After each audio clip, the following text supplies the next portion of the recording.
Sag Harbor is a very special place. This was just forest. There was nothing here before. Blacks moved here. This neighborhood was founded by African professionals, for African-American professionals. We came out for the summer. It was an escape from all the chaos and confusion that was rampant in America at the time. And for successful African Americans to come out here and feel comfortable, this was an oasis. It was your typical resort town, except we were all black. And there were black folks just partying and listening to music and sunning. And I go, wow, that was magical. Coming out here for 30 years of my life, I've just seen how the neighborhoods change. In recent years, it has changed because America's changed. You want to sell, money's money. You want to get the best, highest bidder. They don't care what color you are, they just want to sell it. People are looking to buy everywhere. Why not here? It's a great community. Some of the people have made the decision that, you know what, the money's more important. Granted, we all need money. We also need our own little homeland. Living here in Sag Harbor, if you don't fight for what you believe, you'll lose everything you have.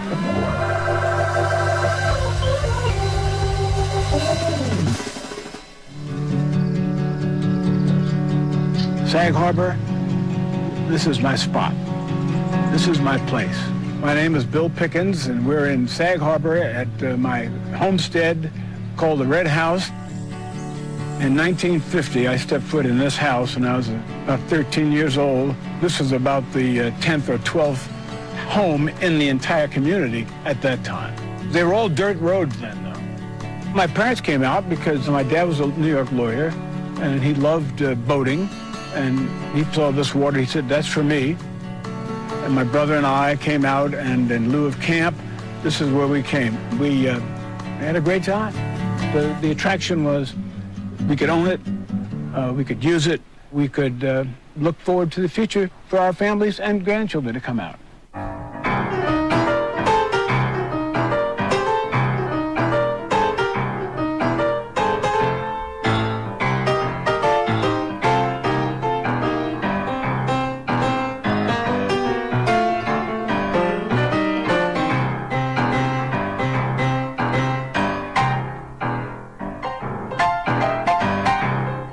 Sag Harbor was actually a whaling town. It was one of the first ports in New York.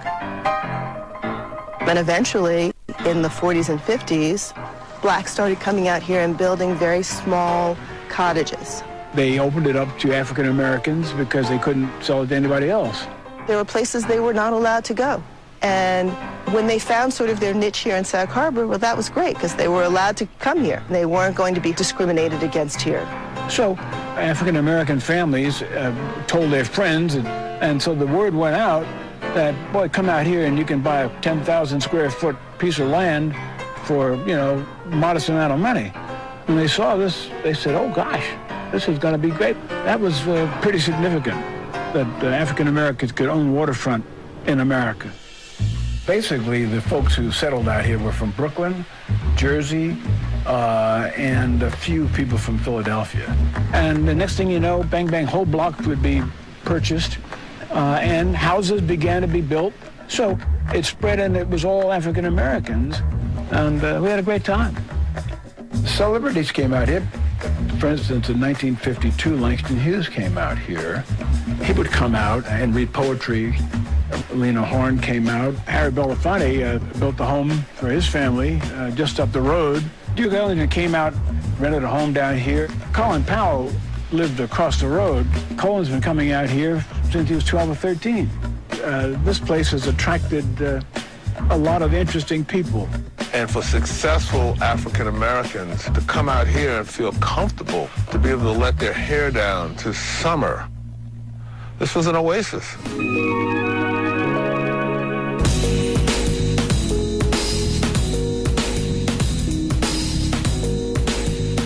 The Hamptons is an enclave of Long Island. It's a place where people have come for years to get away from New York City, but you still have a sophisticated, eclectic, diverse crowd of people. The Hamptons has always been pretty much an exclusive area. It's for the millionaires. Famous people live here: Calvin Klein, Ralph Lauren, Billy Joel. It's sort of our Beverly Hills. When people think Hamptons, they think East Hampton and stuff you see on TV.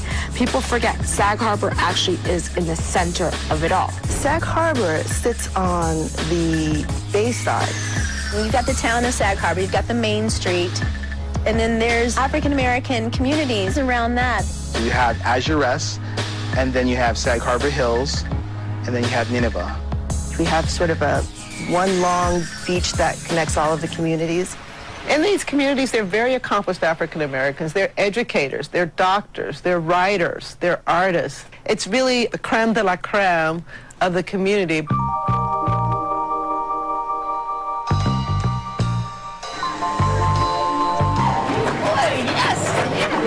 A good boy, that's right. I'm B. Smith. And I'm Dan Gasby.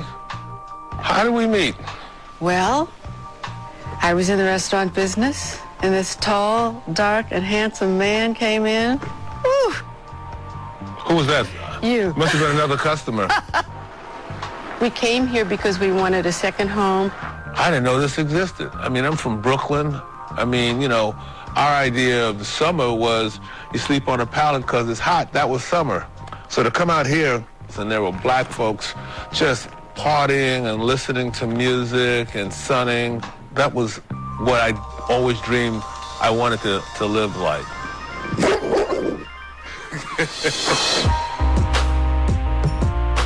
My name is Michelle Arrington, and I'm from Brooklyn, New York. I started coming out here, I think I was 12 years old. This house was built in 1978. My dad said, let's do a simple design. I want something modern. I want something airy. This became sort of the landmark house. My parents came here because they wanted something else for us. So 37 years ago, we built the house here. And we thought it would be a good place for the children to grow up because we wanted them to feel comfortable in their own skin, to feel proud of who they are. They wanted us to, you know, be in an environment where we could be safe, where we could play with other kids who were like us. I'm Judia Elmore Black. I am a certified sommelier. I'd like to dispel the myth of all of the Hamptons being just uber rich. I mean, we're not uber rich. We're very comfortable. I have two daughters, Danielle and Nicole. They're 15 and 11. So one of the main reasons I chose to live in this neighborhood is the proximity to the Sag Harbor community, where there is a good concentration of African American people. From a dating standpoint, you know, want them to have the option to at least know some black guys. I just don't want them to not be able to marry a black guy by default just because there are no black guys around, you know? I do kind of feel like it's now or never to get them into this place where they could be comfortable with their culture.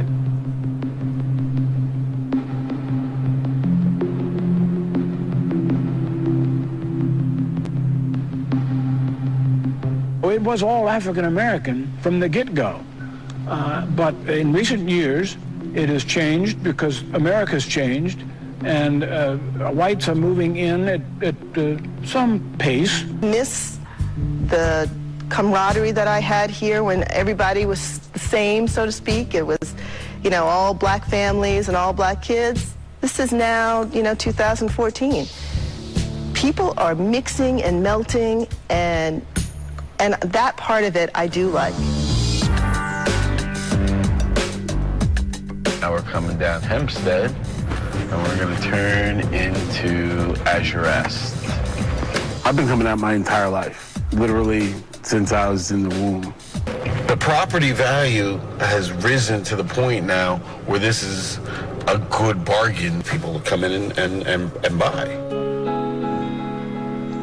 When I was growing up here, the only boats you really saw out there were the occasional clam or scalloper.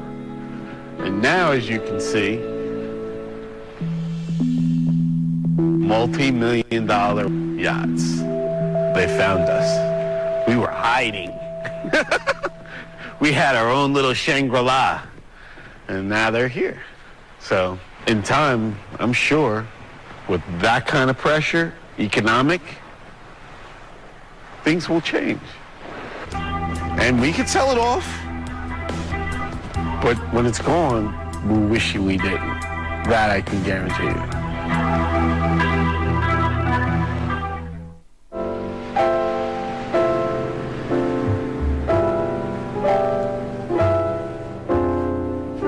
When I first visited Sag Harbor, I liked the fact that it was a small town.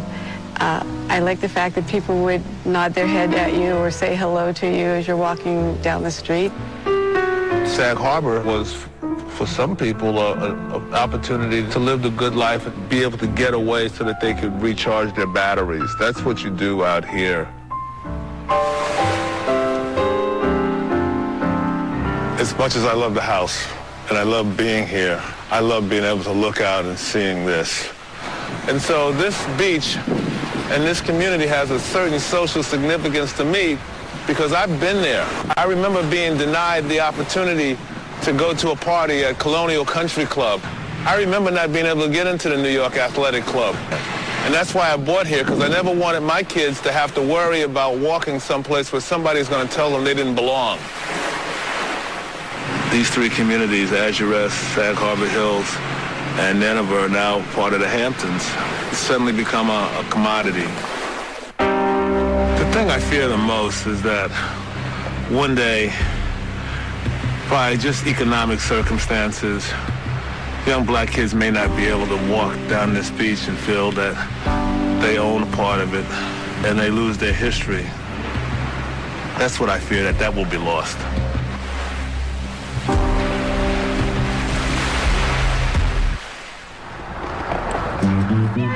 Hi, how's everyone doing?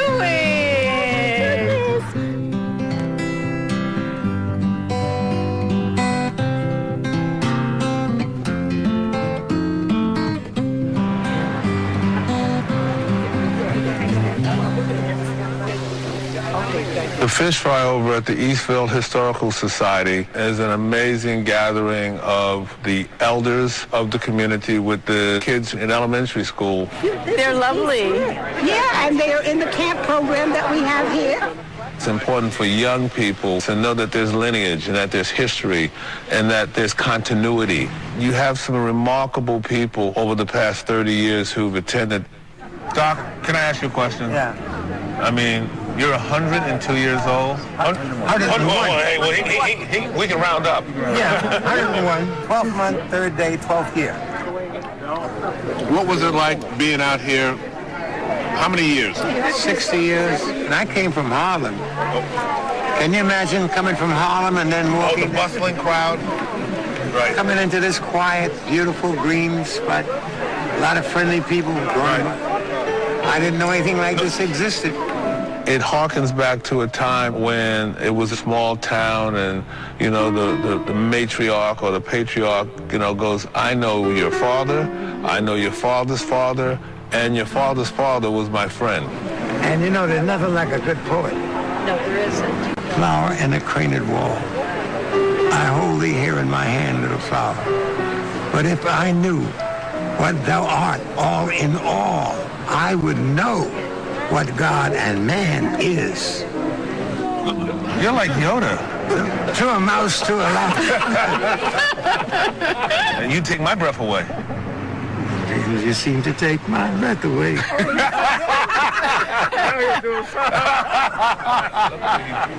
Thank you. Thank you, Mom.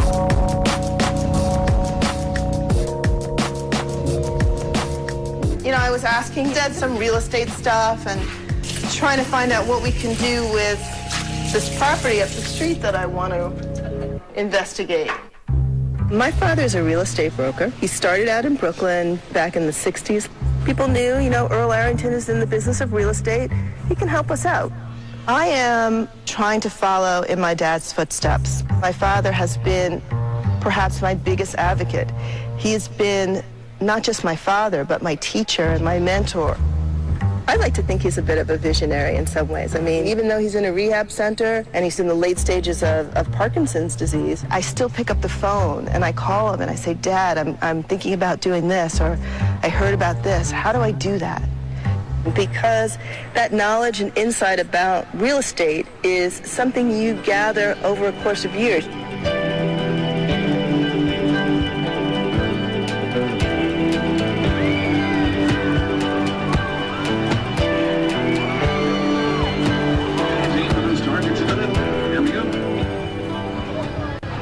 What about that one?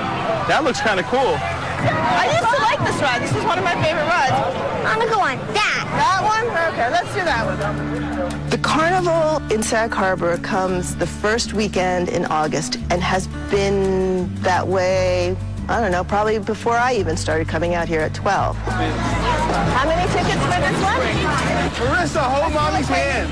I will. Okay, you ready to rock it? Ready. It's funny now, as a parent, to take my daughter to the same rides that I rode on and to see the excitement in her face. Look. One of the things that you see in this particular community are the moms and dads are still together. This was like the big event for town. Wow. The family unit is very intact here. It's a very important part of creating that stability for the next generation. That's the common chord of all of the families out here.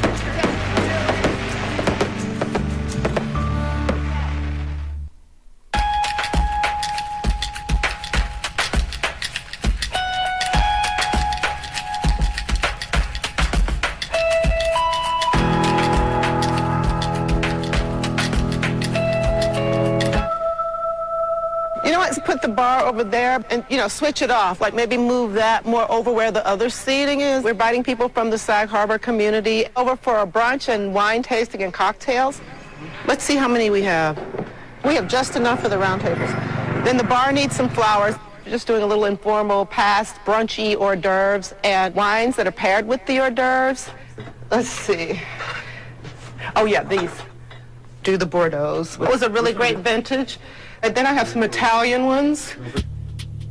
This is kind of like my debut to Sag Harbor. I'm really nervous that if it goes wrong, I don't get another chance.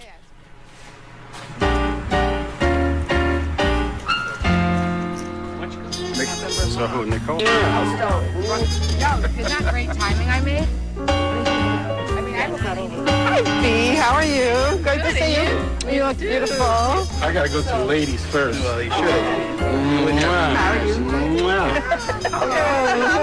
I'm Judy. Nice to see you. Little one, look at you. Look at how big she is. She was swimming. Oh, I love the look. Good to see you, baby. How you doing? You let him draw. My husband's family they're from Bermuda, but he's given me permission. Well, I'd like to move to like Myrtle Beach, South Sag Harbor. You don't want to come to Sag Harbor? No, I'm trying. Why would you want Myrtle Beach? I'm trying to get away from the taxes. Oh my God! No, it's all not I know is I need a pool in the back. But you can have that here. That might be a challenge for me to convince my husband to go this way instead of go that way. But you know what? Think about it. Come take a drive around. Take a look. See. Get it. Come over to our house. Okay. We got it here. I have to get your information. Yes, please do. Absolutely. Please do. It's a fun thing, the wine piece. I always like to start with the food, and then I pick the wines And then you go to from go there. with the food. Yeah, because people want variety, but they want to learn also. I was in the restaurant business, and it was always important to really please the people who came in, and then they always came back. Right. And that they want to tell other people, oh, we had this fabulous meal, and the wine was wonderful. I'm so happy that you're here. You're really, a model for me in more ways than one. Good. It's nice to have you with us. You know what? We all have had somebody before us who helped us to get to where we are today. I'd like to talk to you some more about that. Okay, we should. It's really great to have Bea Smith here and have a chance to spend some time with her. I feel like we formed a deeper bond today that I'd like to continue. We can all go to events where we know everyone all the time, but it's really fun when you can make a new friend. I'm happy. I feel like success. You're right. I know. It's like, okay.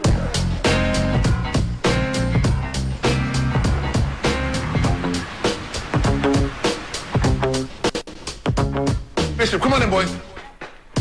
Well, Bishop, we've got some people coming.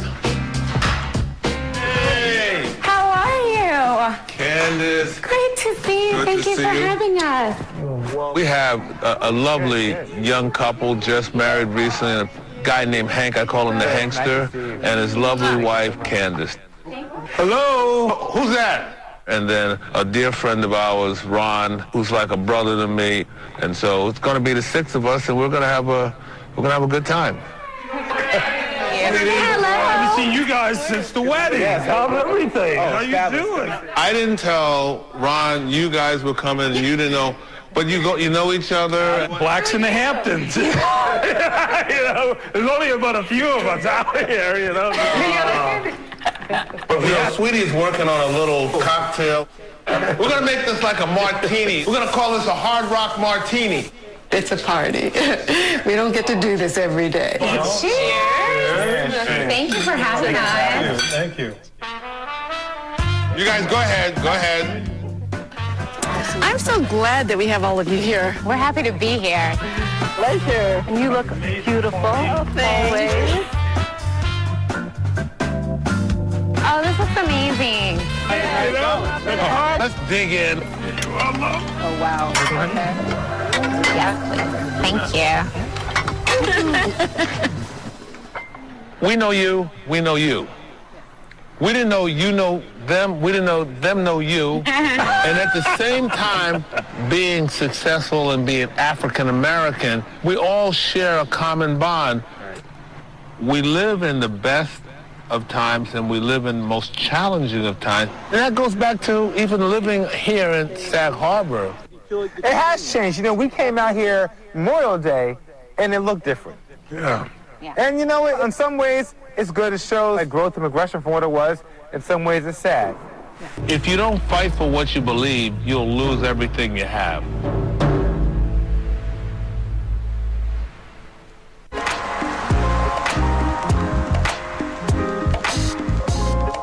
I think today what I want to do is see what's out there.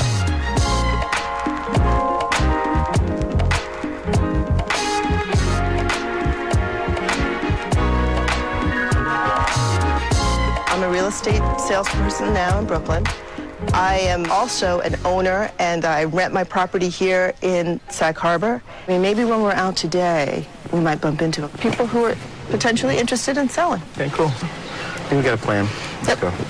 I realize there are families that are looking to have the experience, I guess, that I had as a kid.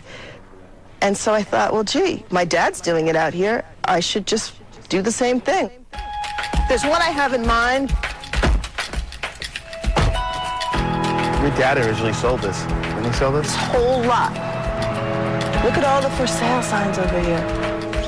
I think in terms of real estate here in Sag Harbor, many of the homes have been passed down from grandparents to parents to children. And what has happened in that transfer is some of the children didn't come out here.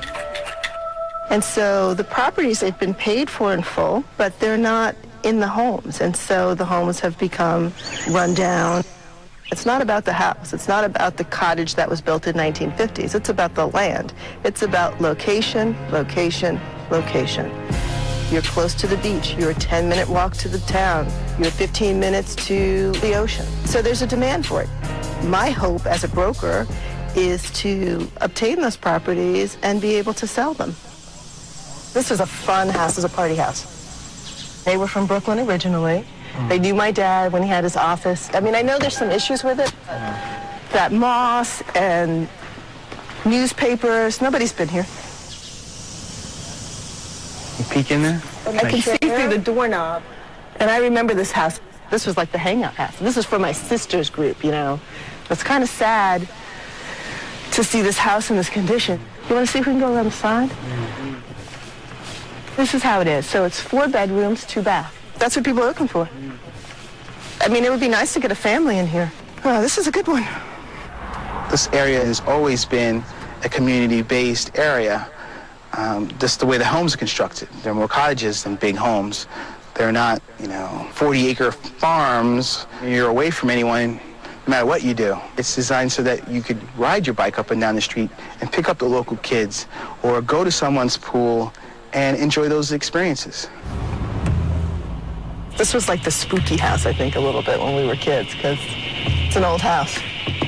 I mean, no one's been over here in years. The house is probably not as valuable as the land. Definitely not. I mean, it's a tear down, but if we could track down the owner, I mean, somebody's paying property tax on it. Gotta be. Things change, people change, time changes.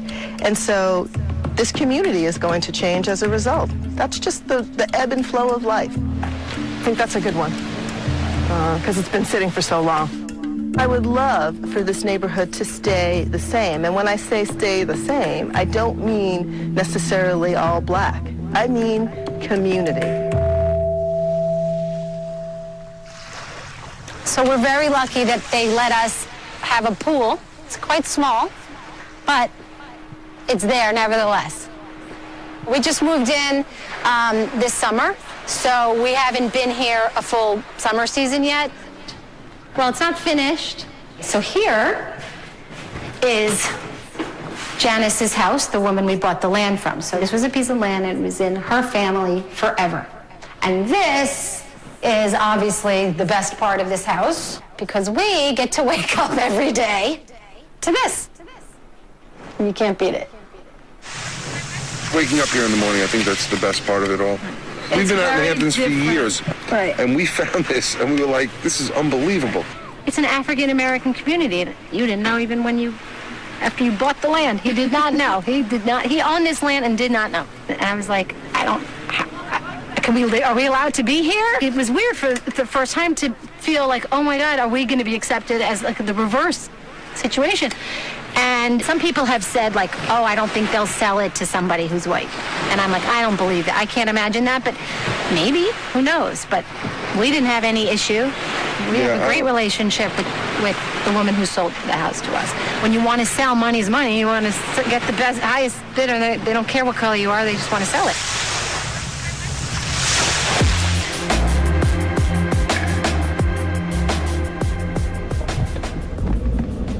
When I grew up here, this was all dirt roads.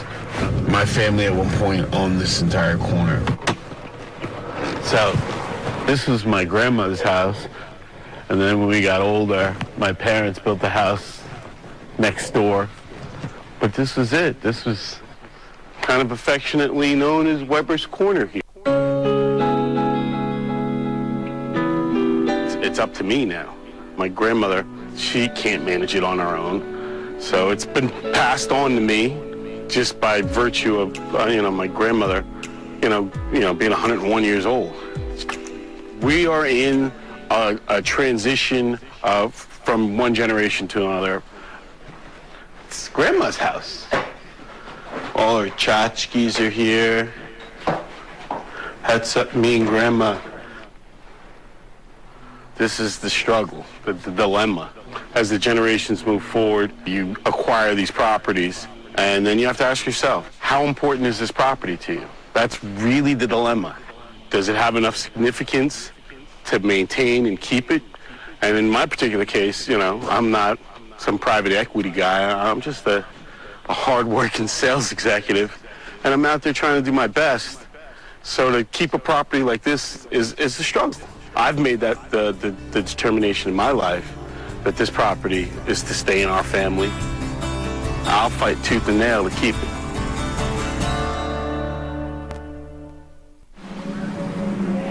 What made you bring your boat to Sag Harbor, T? I've been boating out here my whole life. I got it from my daddy. Your daddy was in Sag Harbor as well? My daddy was boating out here with his father. Somewhere out here is my piece of paradise. It's just my little slice. My dad was a motorboat guy, his father was a sailboat guy. Oh, really? Yeah. They've been out here forever. I get a little piece, and this is it. All right, let's do this. I still have all my friends that I grew up with here. And that it is. Salud, everybody. Cheers. It's almost over. Our grandfathers hung out. Okay. Our fathers hung out. And now we hanging out. Lord, hear our prayer. Yeah, that's going back. That goes back to the dirt roads. Remember riding your bike down them hills? Dirt road. That's how we learned how to ride bikes. I had a little huffy, and I could not get away from that dog, and I hated going by. It is changing because we built a great community. And that's why they want to buy in. They're not trying to buy into the community. They're trying to buy property. We're not sitting here saying we don't like white people, or we got to protect our own. What we're saying is we like people that think like us, and it don't matter what you are. Because if you're just looking at this as an asset, then yeah, you sell to the highest bidder. But if it means something more to you, the consequences of that may mean that you can't treat it like an asset. My family built that house in 1947. Wow. It's never going to go anywhere. Nope. It's going to get handed down for generation.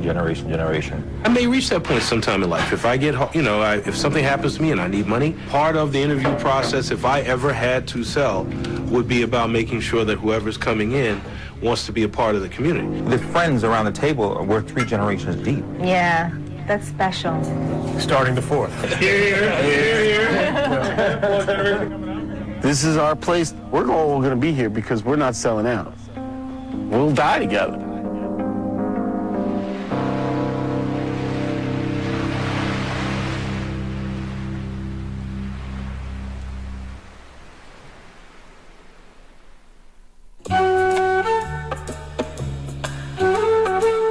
Hey, we're gonna fire up this baby over here. So good to be out here on the weekends. Art Grill. I was up one night just surfing the websites, just looked at the pictures of the house, the proximity to the beach, and it was in our price point. And I was like, I think I found our beach house. And literally that day, we were at the house, we saw the beach, and Kim was like, I love it. I was sold. It was over. This is... Here you go. Oh, thank you. John Carrington and his wife live next door to us. And they have their daughters and sons that come out. Yeah, and their grandkids we all run come into out. a couple of weekends a year. Your house next door, you built in what year? We built that house in 1967. Okay. If you were a black family in the 50s and 60s, and you wanted to build a beach house for your family, this is where you would have gone? There weren't many places where you could buy. There were some restrictions. There was no restriction on this. This house had been on the market for a while. I think the way it was decorated, it still felt like 1972 in here with green shag carpeting and everything. People couldn't overlook. Couldn't see the possibilities of the house. Yeah. Oh, Sag Harbor is a charming place. We're now living in a different kind of world where you'll find people who come from all over the world. We're allowed to live in this neighborhood because it is a traditionally African-American neighborhood, and Anthony is African because he's from South Africa. That's right, he's got born and raised. Yeah, well, we're very glad to have both of you as our neighbors.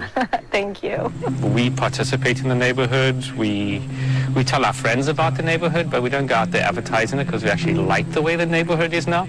We really don't want fences and walls up between everybody and having these perfect little gardens and stuff like that. We like the way this is. It's just there's nothing on steroids here. It's very human.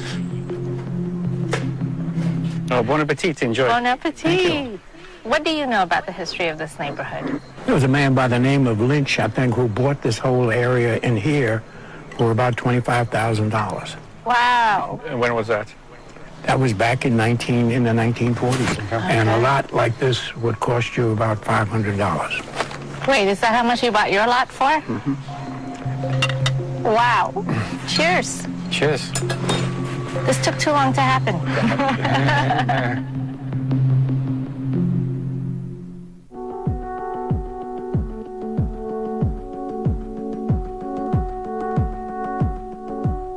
This couple, I believe, is interested in selling.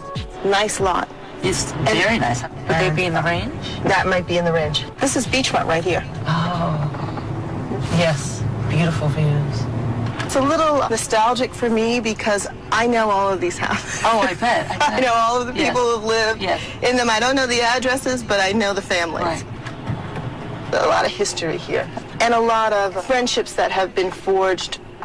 Michelle is phenomenal. She's sincere in her commitment to seeing us along this journey. I have the 13-year-old and the 10-year-old. They can actually walk to town themselves, right? Exactly. I want to make sure we act and do this while our kids are still young.